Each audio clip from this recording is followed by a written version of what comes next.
Oi, pessoal. Final de Champions League. A gente sempre espera aquele jogo pegado, né? PSG contra Inter de Milão tinha tudo para ser um confronto equilibrado.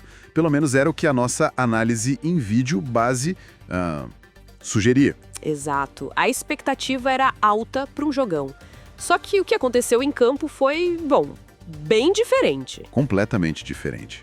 Placar final, PSG 5, Inter 0.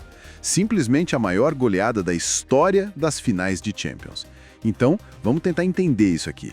Como que pode, uma final tão esperada virar uma derrota assim?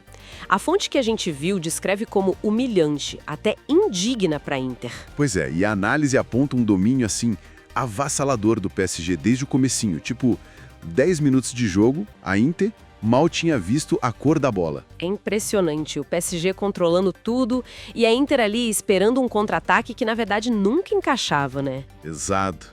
E o interessante é pensar na Inter, um time experiente, né? Sim, com 7 titulares que jogaram a final de 2023, mas parece que sentiram demais a pressão. A análise aponta muitos erros na saída de bola. Quem diria, né? Zagueiros como Bastoni, Acerbi, Pavard. Até o Sommer, o goleiro, pareceu um pouco inseguro. E olha que estatística interessante. Antes da final, a Inter só tinha ficado atrás no placar por 1,2% do tempo total na Champions. Quase nada. Pois é.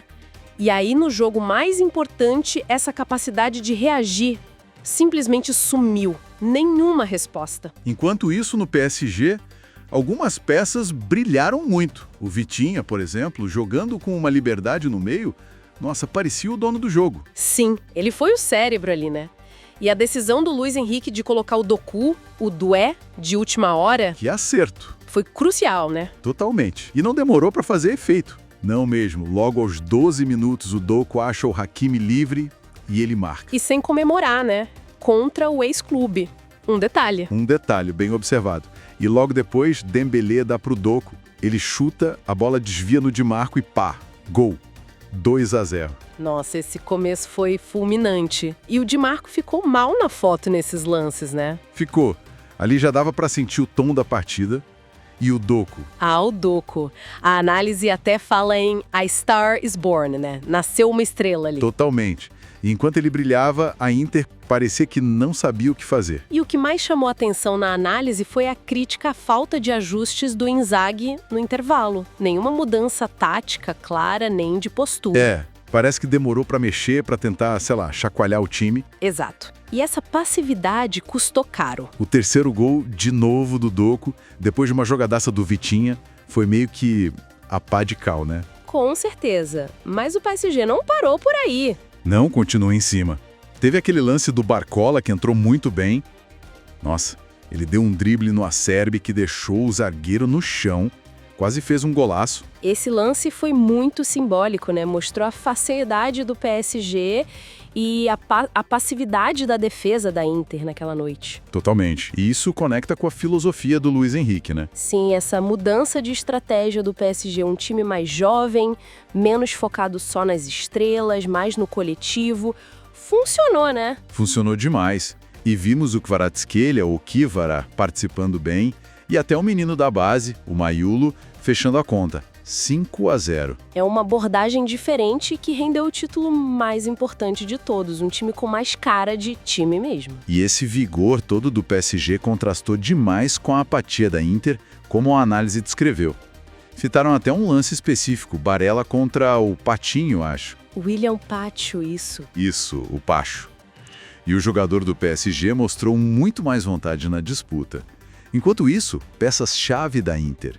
Barella, Lautaro Martinez... O Lautaro foi totalmente dominado pelo Marquinhos, né? Sumido no jogo. Completamente. O único que a análise salva um pouco é o Thuram, que conseguiu fazer uns pivôs ali na frente. Mas foi muito pouco. Essa derrota da Inter foi além da tática, sabe? Pareceu falta de confiança, de intensidade mesmo. Uma fragilidade defensiva que não se viu na temporada toda. Exatamente. Atípico demais. Foi como um desmanche mental em pleno palco principal. No fim, o que fica é a imagem do PSG levantando a taça. Finalmente, né? Depois de tanto investimento, tantas frustrações. É a glória máxima pro clube. Um momento histórico para o Marquinhos como capitão e para o Luiz Henrique também. E essa conquista talvez mude um pouco a imagem do PSG, né? Eu acho que sim, deixa de ser só o time dos galácticos e passa a ser visto como um campeão com uma base jovem, coletiva e que joga um futebol, a análise diz até carismático. Interessante isso. Um time com muito potencial para o futuro, parece. Sem dúvida, com esse elenco jovem e o Luiz Henrique no comando. Bom, a análise termina lembrando que o futebol é cíclico, né? A Inter pode se reerguer, claro, assim como o PSG se reergueu de outras derrotas. Sempre há essa possibilidade. Mas fica uma reflexão, né? O que essa vitória tão expressiva do PSG, com essa aposta clara em jovens e no coletivo, sinaliza para o futuro do futebol de elite na Europa? Será que a gente está vendo aí um declínio da era focada só nas superestrelas individuais? É uma boa pergunta para a gente pensar. Talvez um novo modelo esteja ganhando força.